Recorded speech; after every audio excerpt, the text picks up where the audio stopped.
Picture it. The year is 2026, and the world's attention is fixed on a new war, one that's erupting in the heart of the Middle East. It's a conflict that's been brewing for decades and has, at last, boiled over. The long shadow war between the United States and Iran has suddenly exploded into open military conflict. Across the region, the night skies are lit up by targeted airstrikes, signaling a terrifying new chapter in this rivalry. And then comes the response: retaliatory missile attacks. What was once a tense political standoff has now become something far more dangerous, with violence spreading rapidly across the entire region. You know, this isn't just another border skirmish. This is a conflict that could fundamentally alter the balance of power, not only in the Middle East, but for the entire world. So let's break this down. We're going to walk through 5 key parts of this crisis: the road to war, how Iran strikes back, America's strategic response, the global reaction, and finally, what comes next. The first question you have to ask is, how did we get here? Well, this conflict didn't just happen overnight. It was the predictable result of years, even decades, of mounting pressure and a very, very deep rivalry.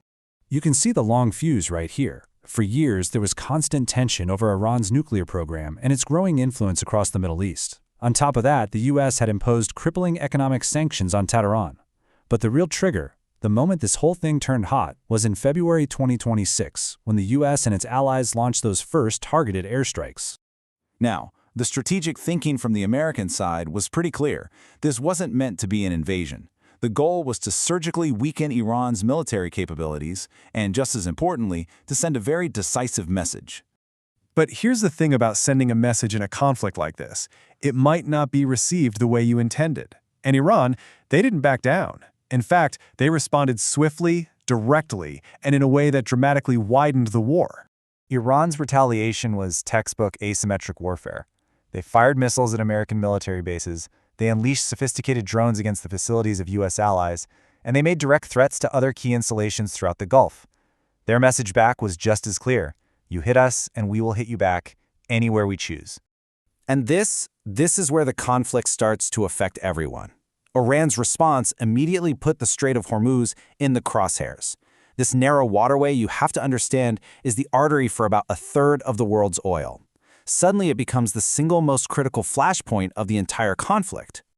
And just like that, with the Strait of Hormuz under threat, global energy markets went into a complete tailspin. The fear of a wider war, one that could cut off the flow of oil to the world, became very real. This was no longer just about Washington versus Tehran, it was now a global crisis.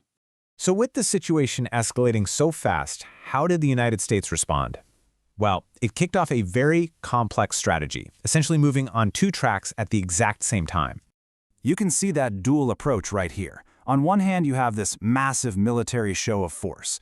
Aircraft carriers are steaming into the region, fighter jets are being positioned, missile defense systems are activated. But at the very same time, diplomatic channels are humming, behind-the-scenes efforts, international mediation, and desperate calls to prevent things from getting any worse.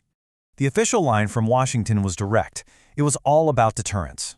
As this statement makes clear, the public goal was to stop any more aggression from Iran and to show American allies in the region that the U.S. still had their back. Of course, a crisis this big doesn't happen in a vacuum. It sends shockwaves around the planet, and world capitals were forced to react. But they were far from united. What you're seeing here is a snapshot of a deeply divided world. You have one group of nations, mostly traditional allies, lining up behind the U.S. But then you have another big group, warning that this could destabilize the entire region. And then there's a third camp, just calling on both sides to pull back and start talking, because they see no way to win this with military force. And the consequences were felt immediately by everyone. Energy markets became totally volatile. The cost to insure ships going through the Gulf skyrocketed, and you could feel this growing fear of a much larger, uncontrollable war. International organizations called emergency sessions, basically pleading for a diplomatic way. And that brings us to where things stand now. The first shots have been fired, the responses have been made, and the world is basically just holding its breath, standing on the brink of a very unsettled future. Let's be very clear about this. Even if the open fighting pauses, this conflict is still one of the most dangerous geopolitical crises on the entire planet. It has the potential to redraw alliances and shatter economies for years, maybe even decades to come. In the end, what happens next all comes down to a delicate balance. Every single military move, every diplomatic note, every public statement, Any one of them could be the thing that tips the scales toward a much bigger war, or, just maybe, toward a fragile peace. And so that leaves us with the one question that matters. What happens next? Are we watching the first chapter of a wider war that will swallow the entire region? Or can a fragile peace still be pulled from the brink? Right now, nobody knows the answer, and the world is watching as history unfolds.